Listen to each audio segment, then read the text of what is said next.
go.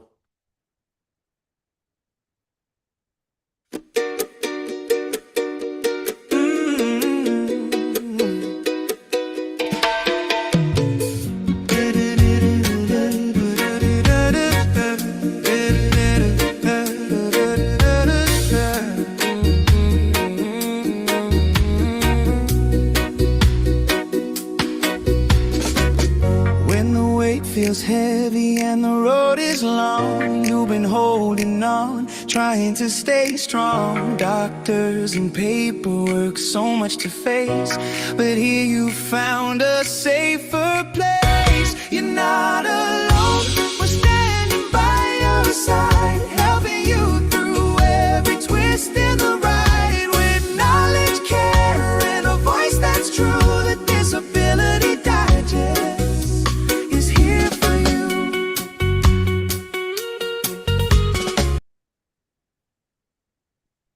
All right. Hello, everyone, and Happy New Year to all. Thank you so much for joining us today. We are really glad that you're all here.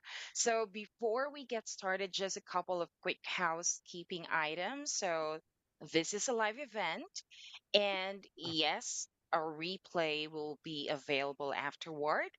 And reminder, today's presentation is for general education purposes only. We're not giving individual legal advice, and nothing today creates an attorney client relationship. But if you have questions, feel free to drop them in the chat. We'll get to as many as we can during our Q&A. And for those of you who wanted to join us on Zoom, I will be posting a link for you to join us live so that you would be able to ask your questions live today. So, for those who don't know me, my name is Nadine. I'm working as an advocate here at the Disability Digest, and our mission has always been simple: to help people get, keep, and maximize their Social Security disability benefits. And I'm excited to introduce today's speakers.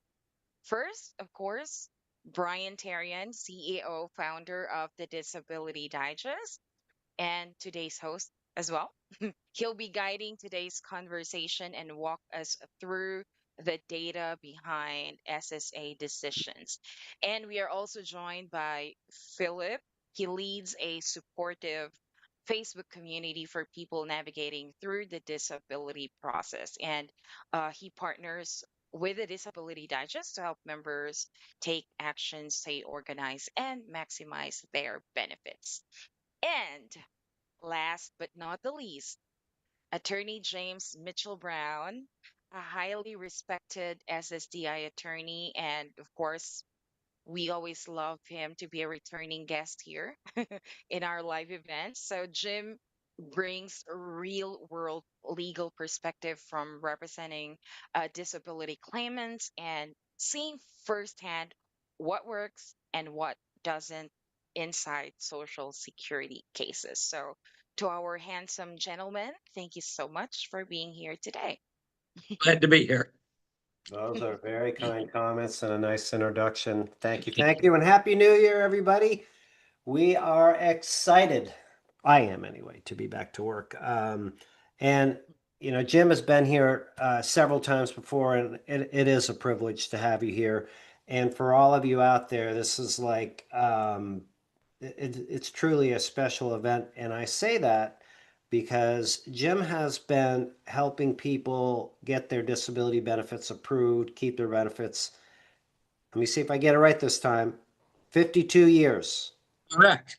52 years. So you think about it, if you've done anything in your life for 52 years, it's admirable. And in this same profession. So throughout that time, Jim has, he's been on major TV programs. He is a speaker to the industry, advisor to the industry. He's a go-to person. He has been involved in government-related issues, really developed a great reputation nationally. So I appreciate you taking the time to come here and extend your expertise to us. So from my perspective in coming up with this event, we are attempting to solve a problem that people have out there that are sick or injured. And I address the problem with numbers. The numbers are on average on an annual basis, 1.9 million people apply for disability benefits. They put an application into the Social Security system trying to get their benefits out. And about 687,000 of those get approved. And then once people are approved, about 144,000 people a year end up losing their benefits in large part to a continuing disability review. So there is this massive gap between the 1.9 million and the 687,000. And a lot of that, in my opinion and experience, has to do with how you communicate your condition to your doctor and build your medical evidence. Because there's a lot of people that qualify for their disability benefits but don't get access to them because they don't have the evidence. And Jim, if you don't mind, you shared something with me as we were getting ready for the call today about those with mental illness and the rate of people that don't get them. Would you mind? 60% of the people whose disability comes from mental illness who are eligible for disability never get it, either because they're unable to complete the application or because their claim is poorly presented. That means if you have a disability from a mental illness and you can't fill out the application, you need competent help to do that. Yeah. And you need competent help to present your claim properly. Yeah. Yeah. And by the way, I think everybody can see your tie out there, which is fantastic. You know, on a scale of 1 to 10, I'm going to give that one a solid 9.5. Love the colors. Perfect. Thank you. Yeah. I Yeah. thought I'd start the new year off right. Oh, you got a 10 from Philip. Oh, 10. great. All right, everybody. You can score Attorney Brown's tie. Put it in the comments. So I have a prop for today, and it may be difficult to see because of the font size, but I'm going to walk you through what we're going to do in today's event. We're going to go through the major categories of conditions, and we're going to go through and talk about what needs to be communicated or should be communicated in your medical treatment so that you can get approved and stay approved for your disability benefits. So this chart is chart 6 on a page that has got a bunch of Social Security information. Nadine, I'll drop it in the chat so people actually can follow along if you wouldn't mind sharing it with folks out there. So the largest category is muscular skeletal, where 34.1% of disability approvals come from. So we're going to break that one down. We're going to talk about brain health, mental disorders, which is 12.4. And we're going to go through the major categories based on this chart and what the numbers tell us, so that hopefully if you're out there, you can leave with like some real examples or examples that you could customize to your own situation. Or if you're listening and you don't have any, a sickness or injury, good for you. Then perhaps you can pass this on to somebody. All right. So that's what we have in store today. But first, before we get into the details, I would like to address the agenda and the flow of this by the approach of what really matters, Jim, to Social Security. We're talking about diagnoses right now so far, right? So, but is it the diagnoses that really matters, or is it the functional limitations? Let's just clear the air for everybody as we get into this. As I've said frequently, a diagnosis is not a disability. Okay. So it's what does that diagnosis do to you? I have a hearing coming up soon for someone who had a stroke. And he wrote on his application he had a stroke. He didn't write that he's paralyzed on one side and he has trouble speaking. So saying I had a stroke doesn't mean anything. There are people who have a stroke who recover in a month, Mm-hmm. and there are people who have a stroke who never recover. One of the other things that chart doesn't relate to is the amount of people who have multiple impairments. There Okay. are people who have a musculoskeletal problem who also have a psychiatric problem. There are some excellent studies that show that if you have a bad injury or a chronic disease like MS, Parkinson's, you're more likely to have anxiety and depression. If you have a bad injury or a chronic disease, the mental health therapy helps buttress your claim. I had a hearing yesterday for somebody who had a terrible knee injury. A knee injury doesn't get you disability. They're going to say, well, you can still use your other leg and your Yeah. hands. Yeah. But this person has such bad mental problems that he can't concentrate, he can't remember things, uh, he has panic attacks, and those additional problems are what's going to get him the disability. Mm-hmm. So it's the combination of impairments that the chart doesn't address that you also have to think about when you're filing your own claim. Yeah. So two things I hope everybody leaves here from today as we actually get into real life examples is you leave with understanding how to communicate to your doctor, which in my opinion and experience, I haven't done this as long as Jim, but I'm approaching 2 decades. Just time flies. Is you're going to ideally get better treatment from your doctor because you're going to learn to express what's going on, and we wish for everybody that you get better treatment. And if you're stuck on keeping your benefits and that's really what you want to do, we're not proposing that you get off benefits by better communication. It's just better treatment. So that's one. And then the second thing is really just disability insurance by getting the right information into your medical records. Okay, so here we go. Let's start with number one. We want to start with muscular skeletal, right? Common situation, as you just kind of explained, is somebody will say, oh, I got degenerative disc disease. I've got arthritis all through my hips and my lower back. Can't work. Right. So we talked about that's the diagnosis, but what are some concrete examples or framework of examples that people could use for musculoskeletal, which is neck, spine, right? Hips and legs. And legs. Okay. And it's what does that do to you? Does that make you unable to sit for more than 30 minutes at a time or 2 hours out of 8 hours? Does it make you unable to walk very far or very long? Does it make you unable to stand in one place? Does it affect your bending, stooping, crouching? But also look at the pain you're going through. And does that pain affect your ability to concentrate? Does Mm-hmm. it affect your ability to follow instructions because your pain is so bad you're not paying attention? And look at the whole course of what that pain is doing to you.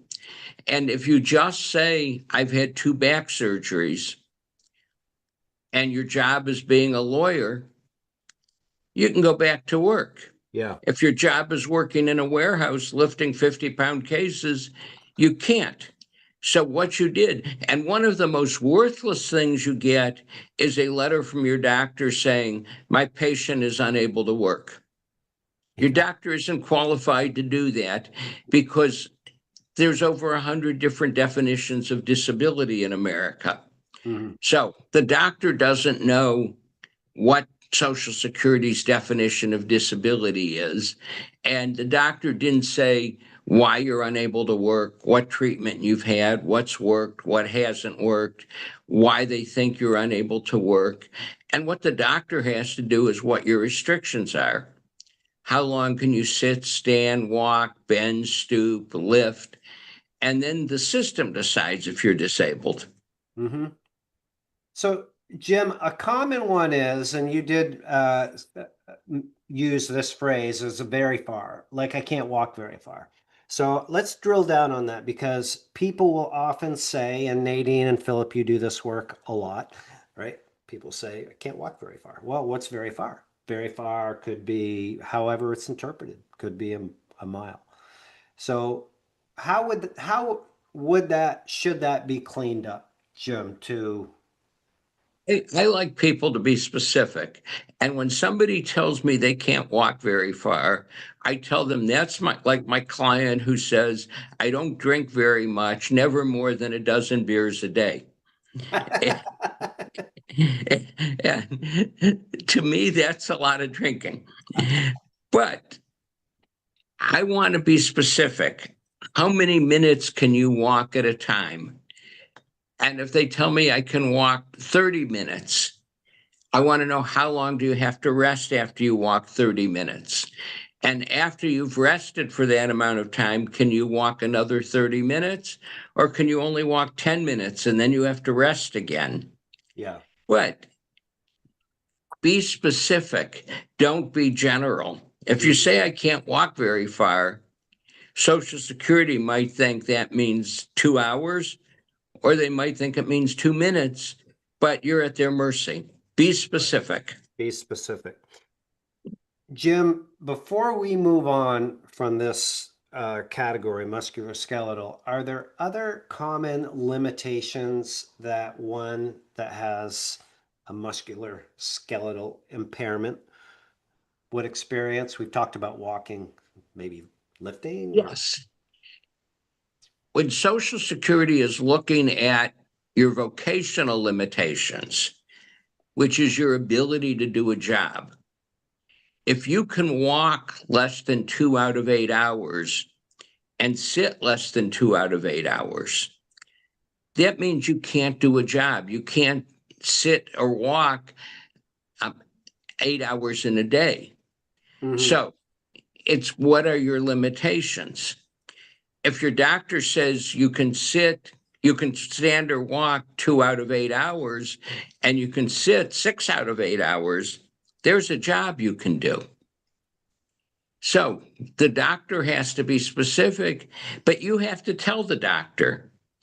Tell the doctor how long you can sit, how long you can stand. And one of the great mistakes people make unintentionally is the doctor walks into the examining room and says, how are you? And you say, fine. And the first thing the doctor writes in their note is patient's fine. And a lot of times that's all somebody at Social Security reads, and they don't read the exam. So when the doctor walks in and says, how are you? Start by telling them what's wrong. I encourage my clients to write down everything that's wrong and tell the doctor or give it to the doctor to put into their records. I couldn't sit very long today. My neck hurt. I couldn't turn my head. I can't drive because I can't turn my neck to look in both directions. Give the doctor in writing all of your restrictions, all of the pain you have, so it's in their records. The doctors have a limit in most cases of how long they can see their patient. Right. Cleveland Clinic likes them to see at least 6 patients an hour now. Ooh.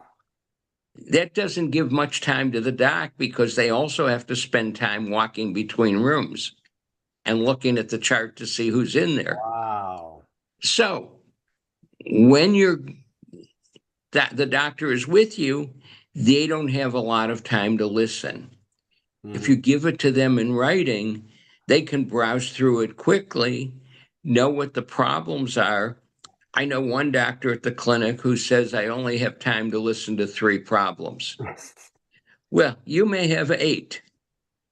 So give it to the doc in writing and let it go into your chart. Okay. Little off topic here.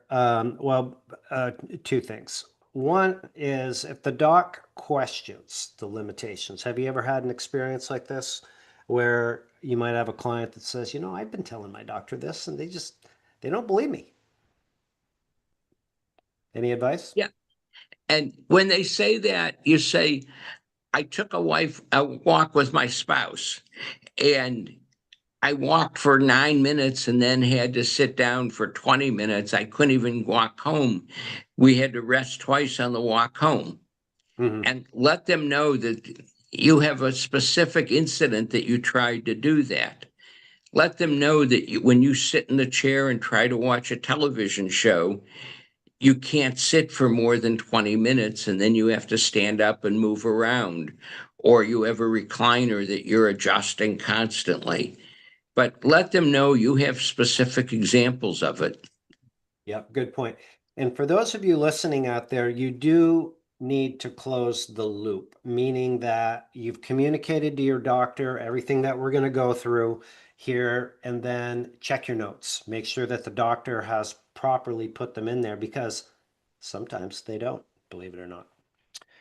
Okay, next, we're going to move on to brain health, mental disorders. This, in my opinion, is one of the most challenging ones, because if you think about the musculoskeletal, oftentimes the limitation can show up in some type of imaging or other visual aspects. But with depression, bipolar, anxiety, and other brain health related ones, people could be visibly look okay.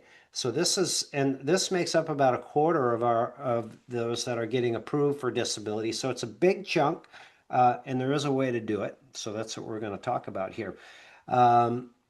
So Jim, for like depression, bipolar, like how, what direction can you point people in for expressing their functional limitations for Social Security? First of all, see a competent therapist. I see a lot of people who have their family doctor treating them for these conditions Okay. and prescribing medicines, but they're not seeing a therapist. And you need to see the right specialist. And sometimes there's no insurance and it's difficult. It depends where you live. But you need to see a social worker or a psychologist or a psychiatrist who is meeting with you on a regular basis. And that specialist can evaluate you and say, here's what's going on. Here's why this person, I can testify, or I can give you on a form that their memory isn't very good, because I've had 15 sessions with them and I know that they don't remember things. I know that they can't concentrate. I Okay. know that there's no drugs or alcohol affecting their condition. Um, the right specialist can actually competently document what's wrong. Uh, if your disability is drug or alcohol related, you can't get disability. But there are people who have bipolar or schizophrenia that is so severe that that's the reason they're disabled. It's not because of an addiction problem. And the right specialist will say their addiction problem has nothing to do with their disability. It's the mental illness that does. Yeah, that's a good point. Separating the two. So you could be the guy drinking 12 beers, but if you would still have your limitations despite the 12 beers or no beers, then that's the conversation, right? One thing I also do, and it's a judgment call depending on how long the person said they've had these problems. But if I get somebody who's in their 40s who said, I've had problems since I was a child, I'll get their school records. Ah, And if you can show that in high school they were disruptive, or they sat in the back and they weren't paying attention, or a whole variety of things that show they didn't have a normal school career, you can build a case that this has been going on for a long time. And maybe they didn't start getting therapy until they were 40 years old, but that helped lead to their disability, because had they gotten the therapy when they're 20, maybe they wouldn't be disabled in their 40s. Okay. So Jim, back to the therapy and access to it. What about telehealth? Is that an option? Have you experienced that with Yes. some of your clients? Yeah, a lot of my clients get telehealth. There are some great therapists that see people all over the country. Okay. And there are also some terrible ones who do that. Mhm. I often tell clients who are getting a therapist that if you're not clicking with this therapist in the first 3 visits, look for another one. Yeah. I tell my clients, if they need a therapist, to start by asking their physician to recommend one. Okay. Um, I don't like to I don't like to recommend the therapist myself. Um, I don't know the best therapist for my clients' problems, but their primary care doc might, or their orthopedic surgeon might. Yeah. And I like the doctor taking care of them to recommend the therapist. That's a smart move. Stay in your lane. Um, Jim, I'd like to get like some examples for common conditions and documenting limitations. We'll start at like the high level for depression, somebody that has severe depression. Common limitations, how to document those, communicate them to your doctor. The first and most common limitation is they rarely leave their house. Hmm. They rarely communicate with other people. They argue more with the people who live with them. They're more irritable. Memory and concentration is worse. It's hard to relate that to your physician. Yeah. Again, sometimes you need a person you live with to write some of these things down. Sometimes you need a cognitive therapist who's going to help get things organized for you. A cognitive therapist is usually a psychologist, although sometimes they're people with masters in speech and language pathology. But they can do the right testing to see where your weaknesses are and then give you the therapy to get yourself organized, to improve your memory. But they also have the testing to show exactly what's wrong. Neuropsychologists do great testing, and it shows exactly what is wrong, what you need, what therapy you need, and it can direct a psychologist to the appropriate therapy. Not everybody responds to therapy, but it's a start. Is it more common to have the limitations extracted by through treatment or self-observation? Do you know? Combination is the best. Yeah. Um, I I have a client who has a hearing coming up who had a crush injury to his legs. He was in a wheelchair for 2.5 years. He still uses a cane. Terrible psychological problems now.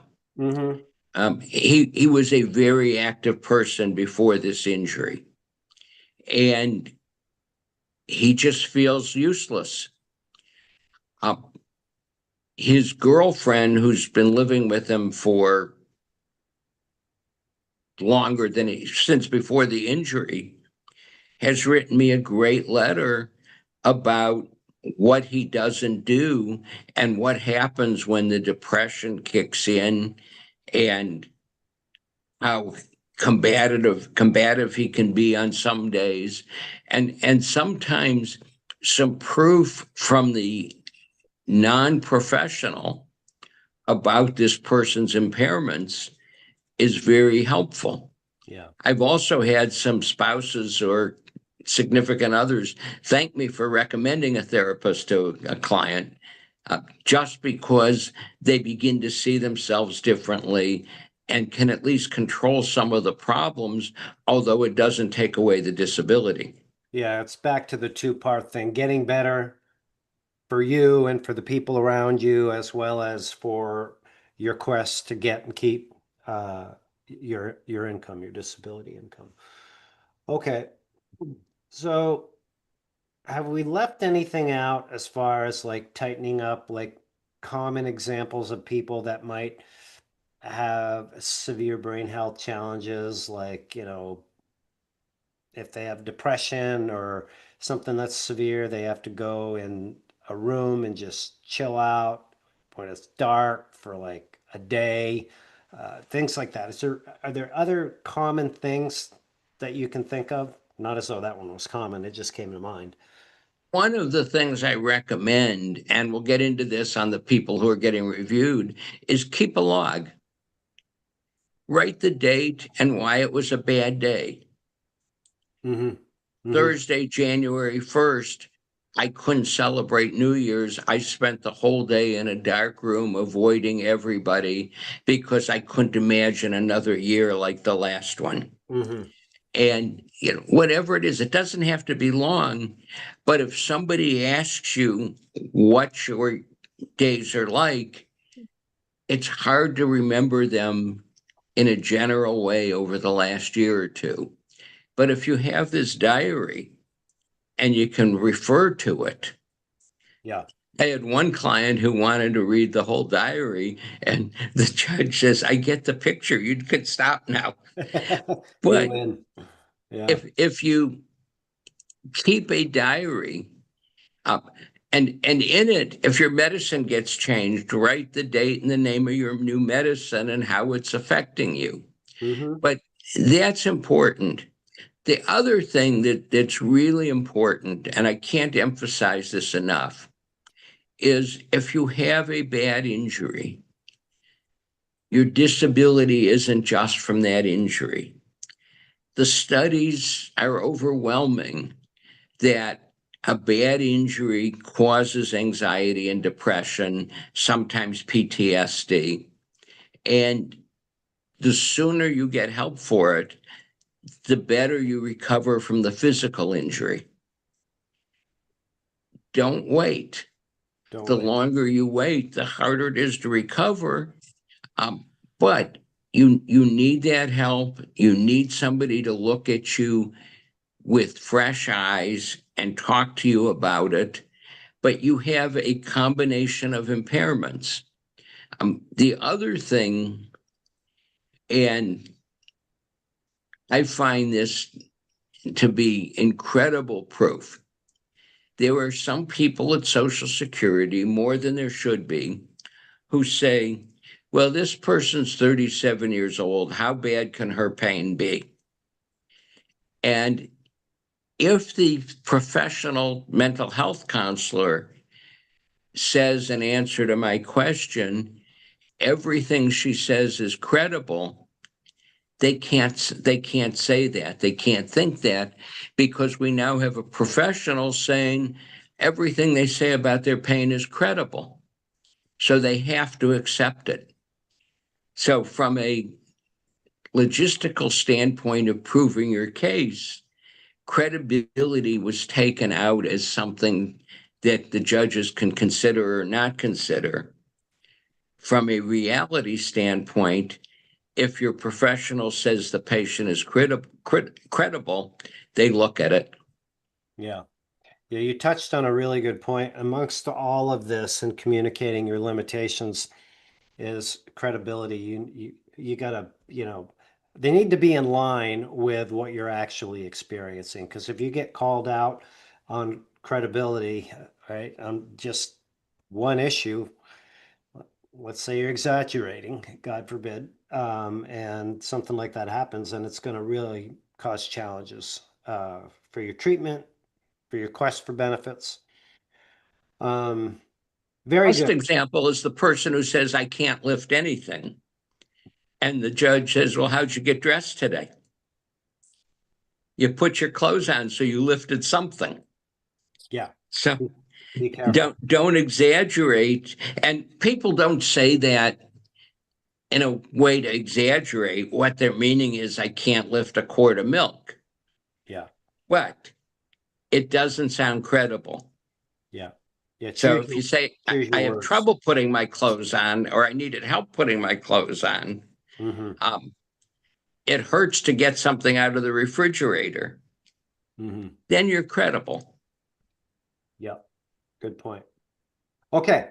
Next, 10.1% of the disability awards are in the category of nervous system and organ disorders, right? So that could be a stroke, MS, heart condition. I actually thought this number would be higher, but it is what it is. I bet their data's right.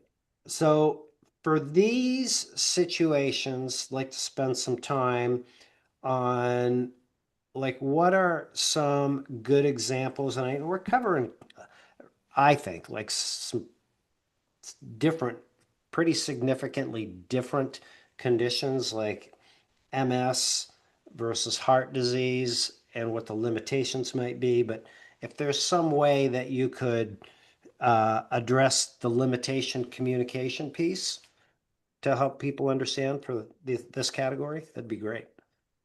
I had a client last year who had 2 heart attacks. He wrote on his application that he had 2 heart attacks. He didn't write on his application that he wasn't allowed to lift 10 pounds, that he wasn't allowed to be in extremes of heat or cold, that he wasn't allowed to be around any fumes or dust or dangerous chemicals. And he had a lot of restrictions that affected his ability to work. But all he wrote was 2 heart attacks and thought, well, I had 2 heart attacks. Of course, they'll pay me disability. Right. If he had my job, he could do it with 2 heart attacks. Although the doctor might say avoid the stress. Well, I was just going to say something because there's a bit of stress involved in managing somebody's potential financial livelihood, right? Um, He had a lot of physical restrictions that he didn't talk about. mhm, The remarks section on the initial application is the place to put all of those in. mhm, Fill up that space. Tell them why you can't work. A diagnosis doesn't get you the disability, but all the things wrong with you do get them. Um, if you have heart problems and have had heart surgery and still have chest pains that last more than 4 minutes, you win automatically. Most representatives don't know that. But my client who's had heart surgery, I always ask if they have chest pains and how long they last. Most people don't know because who times their chest pains? But I tell them to time it. And if it's over 4 minutes, I tell them to make sure they tell their doctor, because if it's in the doctor's records, it makes them a winner. mhm, In mhm, reality, the doctor has never seen the 4-minute chest pain. But mhm, if it's in their medical records, that's good enough. So there are a lot of things. If you have a stroke and it affects your ability to remember things, to concentrate, to be organized, if it sometimes the stroke affects your limbs, it affects your balance, but you have to put how it affects you. You can't just say what the diagnosis was. MS and Parkinson's are in their own category. I put cerebral palsy in that one too, okay, because that's what my client had when I was on the CBS special with Bill Moyer. But it's the same thing. You can have that disease and be able to work. At some point, you can't work with that condition. And when do you reach that point? Part mhm, of it depends on what your job was. I know somebody with cerebral palsy who's a lawyer. He has no use of his limbs, but he uses voice recognition software and does some incredible work. Beautiful. But that's the exception. Yeah. If you have MS or Parkinson's, at some point your limbs become so weak that you can't do the work. But the day you're diagnosed isn't the day that you're unable to work in most instances. Those are progressive conditions. Again, there are studies that show that if you get mental health therapy as soon as you're diagnosed, you respond better to the physical treatment. Wow, that's interesting. Right. But you monitor yourself. If your job with MS or Parkinson's is working in a warehouse, you're going to become unable to work much sooner than if your job is doing the scanning in an office. Um, so you look at what your past work is, what your limitations are, and at some point you're going to become unable to work. It's when does that happen? So one thing I want to see if I can set this up for everybody that's listening out there, and we're going to get into a question and answer session in a minute. Nadine will share the details with you, but if you just take a moment to think about how to express your situation with what you start to say first, which is, I cannot work because, right?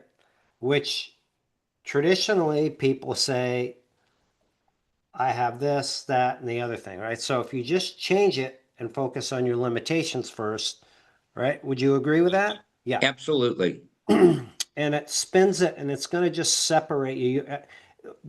Folks, you really have to keep in mind there's a competitive environment out there. When you have 1.9 million applications going into the disability system and then they're being reviewed afterwards, and you have an overworked system, and if you're, what we're encouraging you to do is just to have some clarity that will help the decision makers at Social Security really understand where you're at, what your situation is. So I cannot work because I cannot sit for 15 minutes, stand for 20 minutes, etc. Okay, really I good. want to emphasize too that the people making the first decision are not your enemies. They will pay the case if the proof is there. They currently have severe time limits on how long they can handle a case.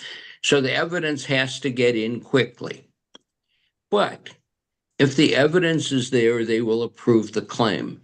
They don't want to deny claims. They want to pay the people that they have the proof for. I had one case that was denied. Somebody who'd been in the hospital 9 times in the 12 months prior. The hospital records didn't come in. The time limit hit, and the case manager had to deny the claim. I filed the 16,000 pages of hospital records with the appeal, and the head of DDS in Ohio called and apologized to me. But the people aren't out to turn you down. They're doing their job. And they have a lot of cases, especially because there's many thousands less employees at Social Security now than there were a year ago at this time. And they're overwhelmed and they're trying to do a good job, but they're not their enemy. And if you talk to them, you might say, what else do you need me to get? I'll call my doctor and see if I can get it for you. Yeah, yeah. I think one way to put it into perspective for people is when you talk to people that are going to be potential clients, and you've been doing this, as we mentioned, for 52 years, you have a good idea, or let's look at it this way: the caseload that you take. and you work, the approval rate far exceeds, I don't know exactly what it is, and you don't have to tell me what it is, but it far exceeds what the national average is. So 60% on initials. 60% on initial. So and the average Yes. is 36%. So what's the difference? Jim knows how to do it. He's been doing it for a while. People that have done this work, that's what we're communicating to you. So if you just do the right thing, all right, and then you can Yeah. help yourself close the gap or have somebody close that gap for you. Good for you, 60%. That's impressive. All right.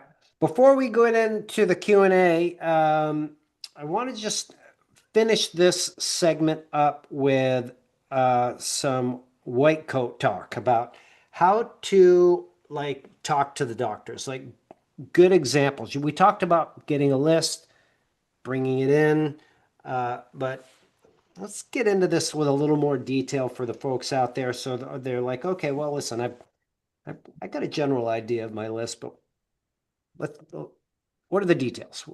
What can we give them?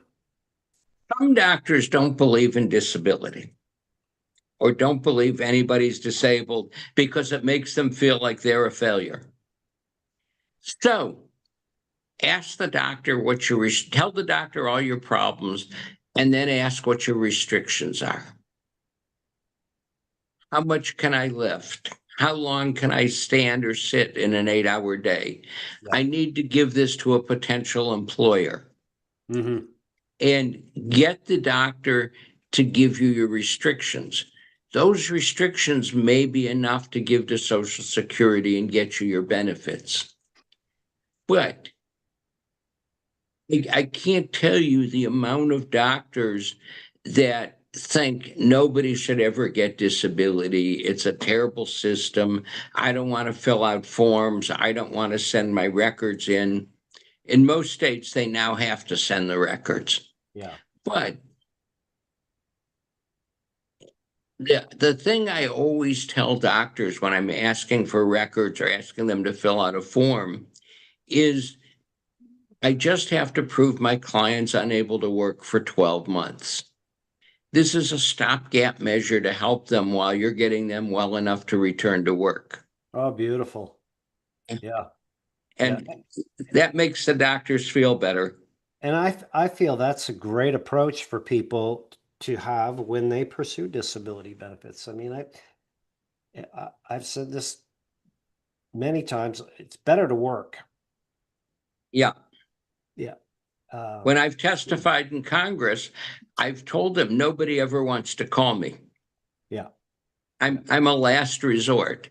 Yeah. But when the patient says to the doctor, I just need this disability while I'm getting well enough to return to work, that's a much better approach than I'm trying to get disability. Yeah.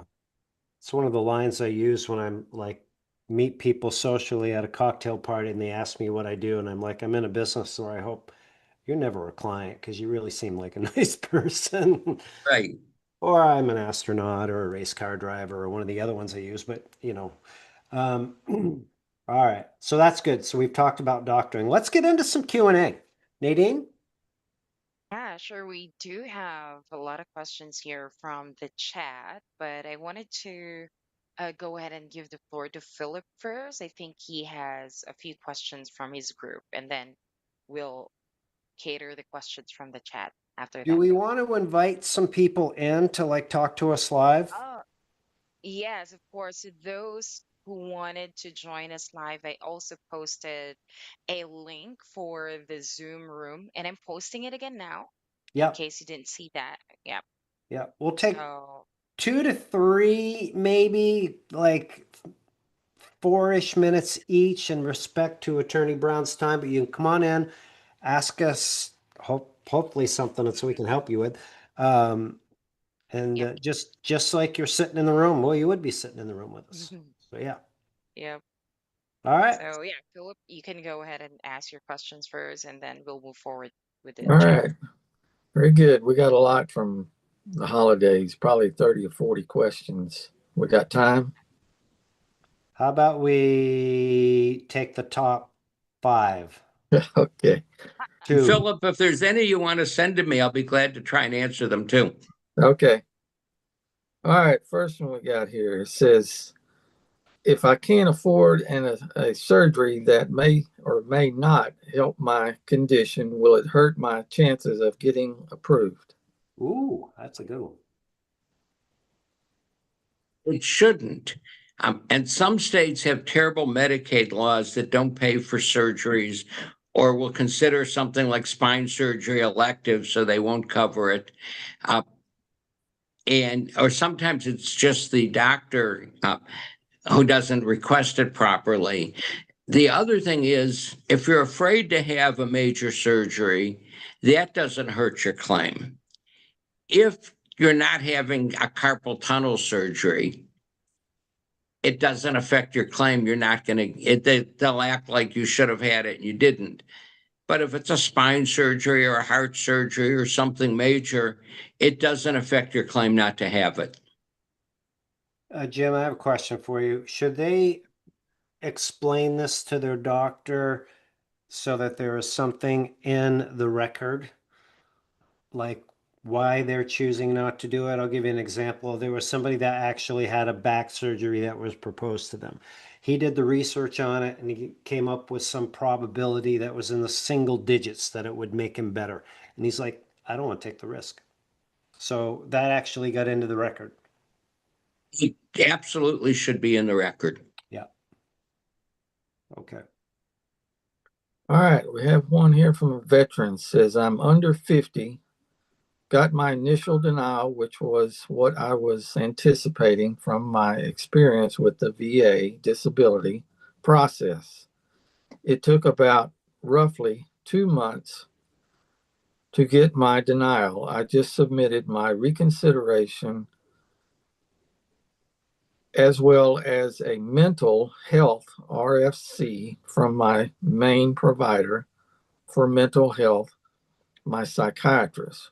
From what I understand, my case was denied medical due to a provider I had never seen or talked to receiving my case. I was never called for a CE exam. Any advice on the next steps or what I should expect? The case managers have to refer the file to a medical department at Social Security. Those doctors review the case, they review the medical you have, and make opinions that often have nothing to do with reality.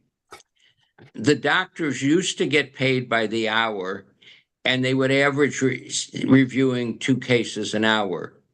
They now get paid by the case, and they're doing 6 to 8 cases an hour. And there was something, a doctor in Tennessee who was a retired physician was making over $800,000 a year working for Social Security reviewing cases. So they're doing very well reviewing these and not necessarily doing a good job. All right. Next one here is, does actually using a walker or having my doctor provide a written statement confirming the need for one make a significant difference in my favor, or does it not really matter? I'm trying to do everything possible to make this process as smooth and legitimate as I can. I heard on Reddit that someone was approved because their doctor had prescribed their walker. I do use a walker, but I had to purchase it myself because I didn't have another option. If the doctor doesn't prescribe the walker, it's not as viable as proof. If the doctor's records show that you need the walker, it's very helpful. If you're using the walker and there's nothing in the doctor's record saying you need it, it's worthless. So now, as far as this person saying he's trying to make a legitimate claim, the fraud rate in Social Security is about 0.5%. So almost every claim is legitimate. And you shouldn't think mine is legitimate and somebody else's isn't.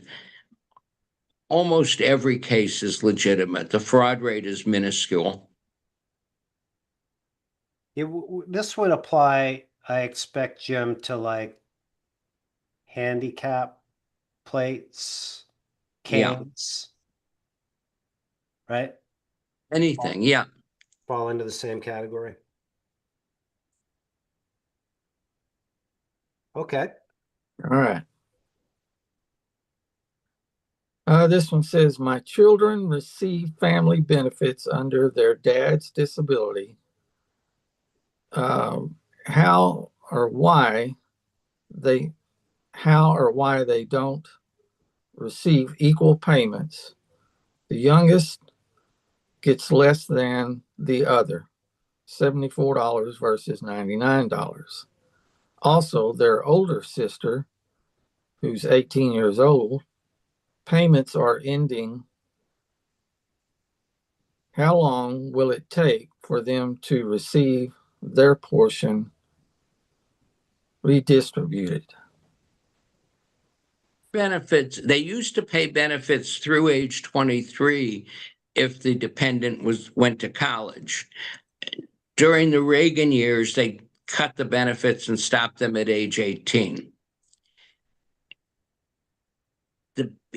When she turns 18 or graduates from high school, they should split her check amongst the other two children. Why they're not getting an equal amount, I don't know. Usually the children are each getting an equal amount. Yeah. All right, we'll make this the last one in consideration of Jim's time. It says I have a hearing scheduled in about 3 months. However, I just got a letter telling my attorneys to get my records together and submit them. They may be able to make a fully favorable decision without a hearing. I'm 61 years old. Is this a positive sign, or does anyone receive this letter? It doesn't happen very often, but that's a good sign. That means the judge has reviewed the records and wants to see the most current medical information.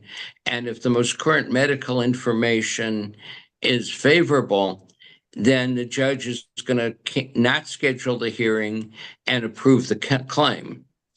Sometimes the judge will schedule the hearing and then approve the claim without actually holding the hearing because they have to schedule a certain amount of hearings a month. But that's definitely a good sign. Okay. All right, that's all we got from my group today. Nadine?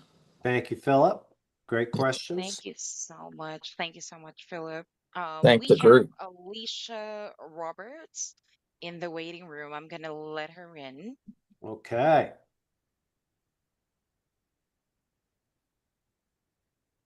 There she is. Hi, Hi, Alicia. Alicia. Hi, Alicia.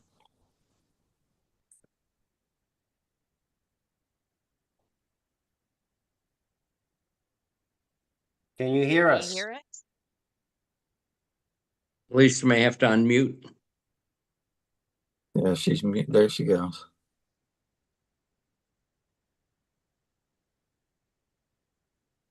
Okay. While we wait for Alicia to sort out her audio, we do have a couple of questions here from the chat. Okay. One of the question here says, "Hello, Mr. Brown and others. Can you please explain what is an OTR, and also when is the best time to request an OTR, and from whom and where, to whom and where to send it?" OTR means it's an on the record decision, and you're asking the judge to approve the claim without holding a hearing. The best time to do it is when you have the evidence that's overwhelming that this claim should be approved. So you or your representative should file a brief explaining what the evidence should be. I like the brief to be a roadmap as to why the claim is so perfect that there's no way it's going to be turned down. Don't make my client go through the pain of a hearing just to prove the claim. Okay. There's a follow-up question from the same person. He says, why does it seem like an SSDI approval is never final in that it can be overridden at any stages? Is there or are there active efforts to audit approvals? In your experience, what actually triggers an audit? Well, every case is supposed to be reviewed by the appeals counsel. Assuming it went to a hearing and you were one at the hearing, it gets reviewed by the appeals counsel. A very small percentage of those approved by the appeals counsel get remanded back to the judge for an updated hearing. A friend of mine had one remanded back because the judge found disability beginning in 2019, and the evidence really didn't show disability beginning until 2021. But the appeals counsel can send it back for a variety of reasons. And what they look for most, there are some judges that pay a much higher percentage of cases than other judges. And they look for those judges that have high payment rates, and they're the ones they look at the most. The shame is they don't look at the judges with the very low percentage. There's one judge who approves only 4% of the cases she hears, and they never review her cases, although on appeal, they remand a lot of hers for new hearings to different judges. But they can review them. The other thing is, every 3 years, a case is supposed to be reviewed to see if the person is still disabled. The good news is when you reach full retirement age, you're no longer reviewed. So there is some light at the end of the tunnel. Of the tunnel. Okay. Anyway, before I move on to the next question from the chat, I think I heard Alicia. I think she's able to finally turn on her mic. Alicia, are you there? Oops, not yet. So let's move on to the next. Oh, hang there. on. We heard something. We hear you. Okay. You got me There now. you go. There you Yeah, go. we got you now. Welcome. Thank you. How can we help you? Well, we have been working on my husband's disability case. He is has back issues, and then he also had a spell a few years ago where he has on oxygen now. Basically, he has CPAP, sleeps with it at night, 24/7 deal. Our claims have been denied to this point. And we just filed to go in front of a judge to do the appeal. I mean, he's, done physical labor, auto mechanic, his entire life. So, that's where we're at. We're trying to get that approved, but how can you expect him to work with dragging oxygen with him? How old is he? He is 49. He will be 50 in March.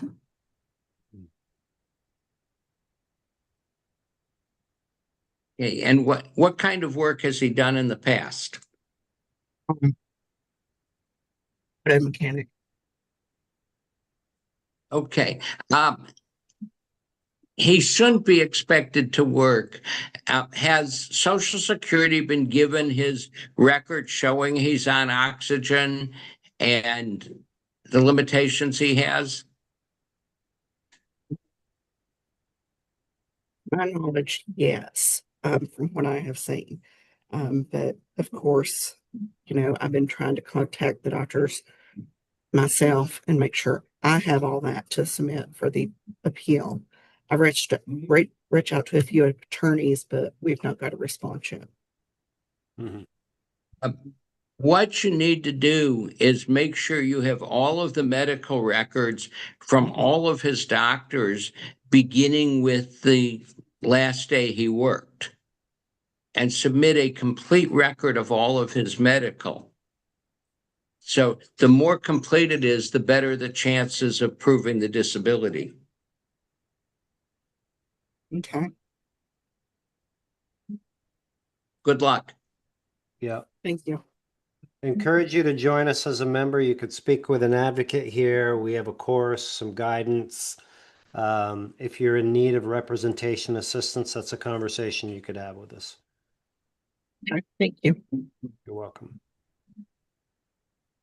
Thank you so much, Alicia, for joining us in the Q&A. So, like I said, we do have a couple of questions here from the chat. We have a question from PCWC.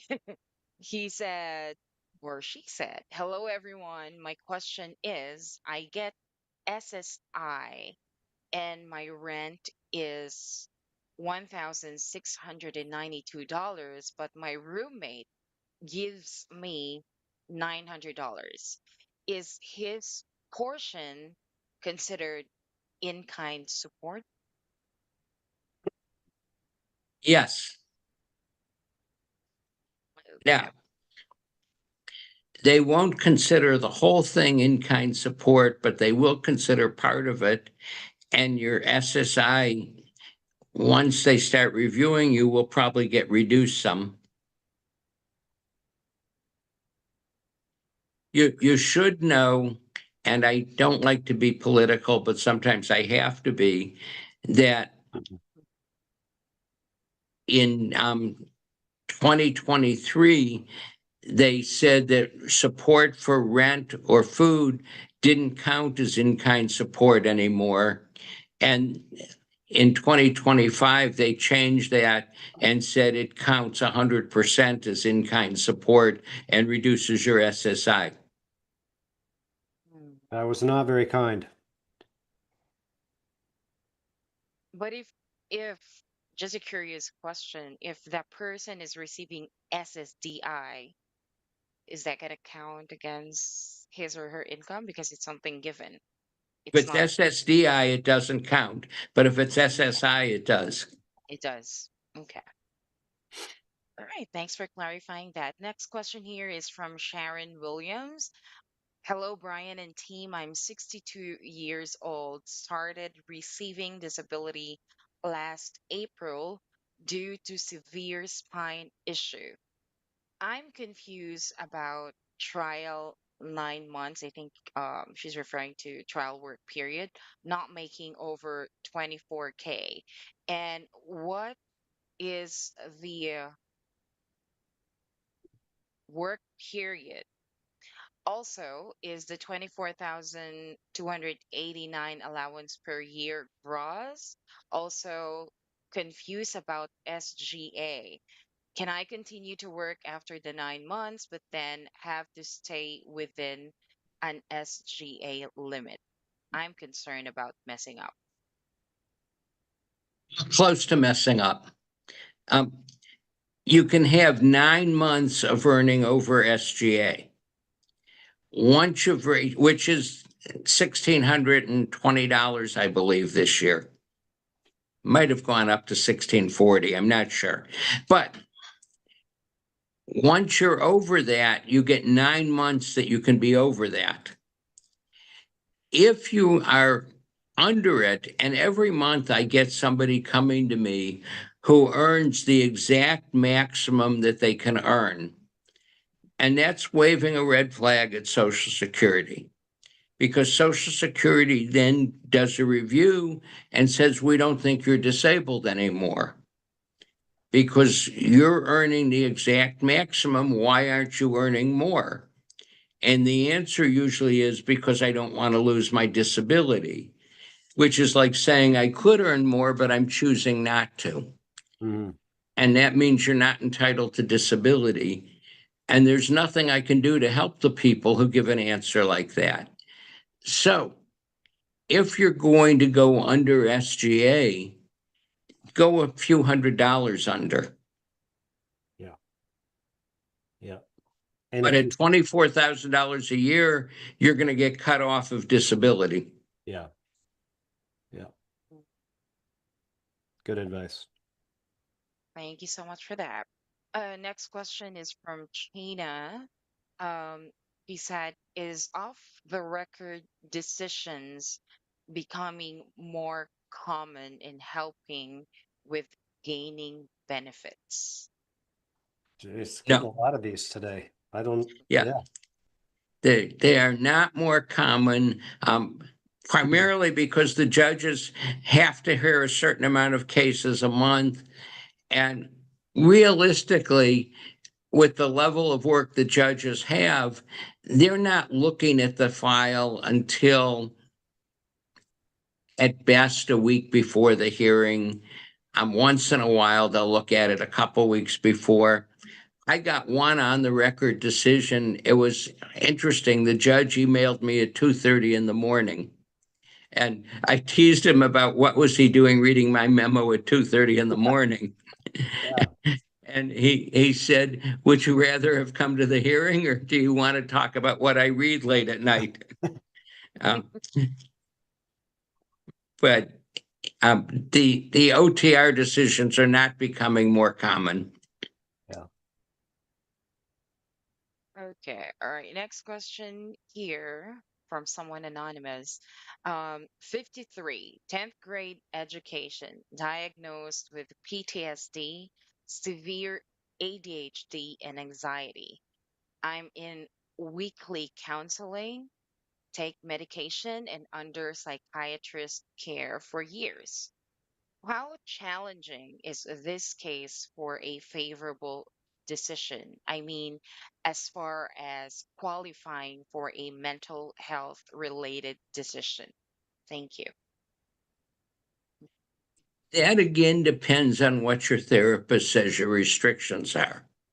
If your therapist says you would miss at least 2 days a month from work if you had a full-time job, that if you had a full-time job, you couldn't pay attention to what you were doing at least 15% of the time.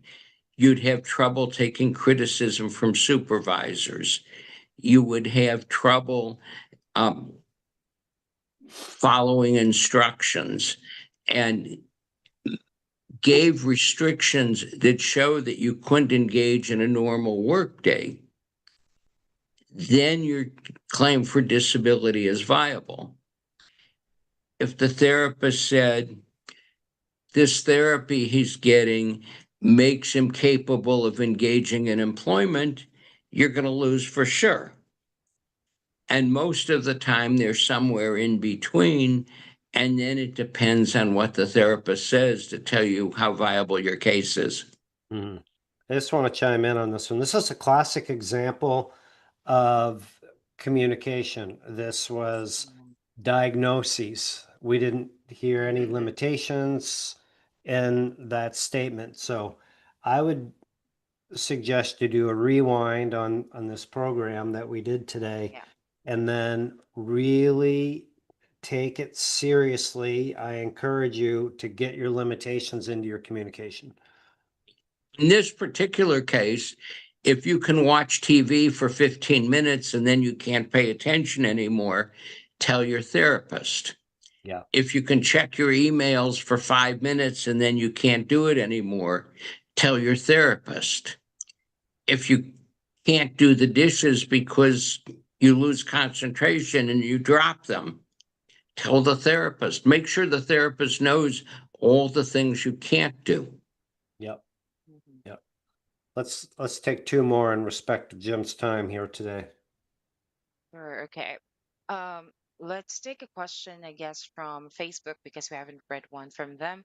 So this one is from Kim Simmons. She said, if we have already put in an application online, is it too late to have the doctor add the specifics to your records? No, the doctor probably hasn't sent their records in yet.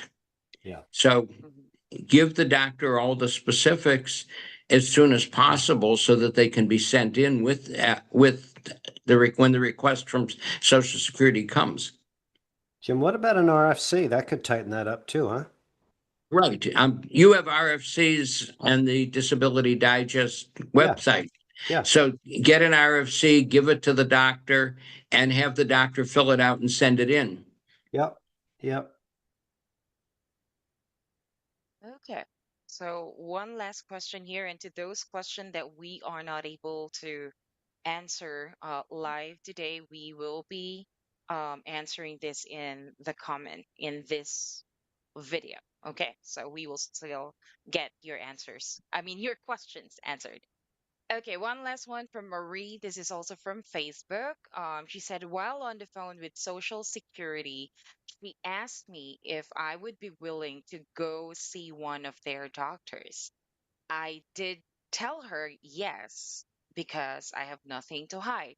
Was that the right choice? Yes, if you say no, I won't go to your doctor, they're going to turn you down right away. So Mm. saying yes is the right thing to do. I didn't know they actually asked people. Have you heard of this before, Jim? Yeah, almost everybody gets asked, will you go to a consultative exam if we schedule one? Okay. Half the time they say that, they don't schedule one. Hmm. All It's right. just a standard question. All right. Okay. All right. Great. Great. Well, listen, thank you, Philip. Thank you, Nadine. And most of all, thank you, Jim, for your contribution today. Thank And you. It's all always a pleasure to be here. Yeah, and all of you out there with your great feedback, and it's really been awesome kicking off the new year. Um, so, what's next here at the Disability Digest? If you are in need of information or support or resources above and beyond what we provided you in this little snippet today, then Nadine will put a link in the chat. You can come join us as a Disability Digest member. There's no charge. And you get access to wonderful people that you can actually talk to, 24/7 support, Facebook groups that are run by amazing people like Philip Price. Um, and really, it's a customized approach to help you get and keep your benefits. There's no charge for the membership here. So that's definitely one way that we can help you. Next up is we've changed the format for live events this year. We're still having them, but we're doing them every other week. So the next one will be 2 weeks out.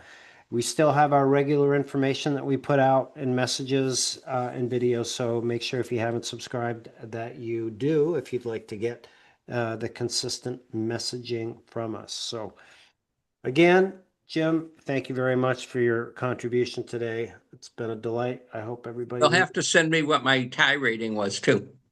Yeah, well, I know what mine Yeah. was, but yeah, yeah. We're gonna Well, survey it next time. We'll you put got a an 10. actual You got a poll out there. 10. Okay. 10. You got a 10 from Facebook and YouTube, and there's actually one that said it's from Tina Atwell. She said, I love the tie. Love it. Yeah. Thank you.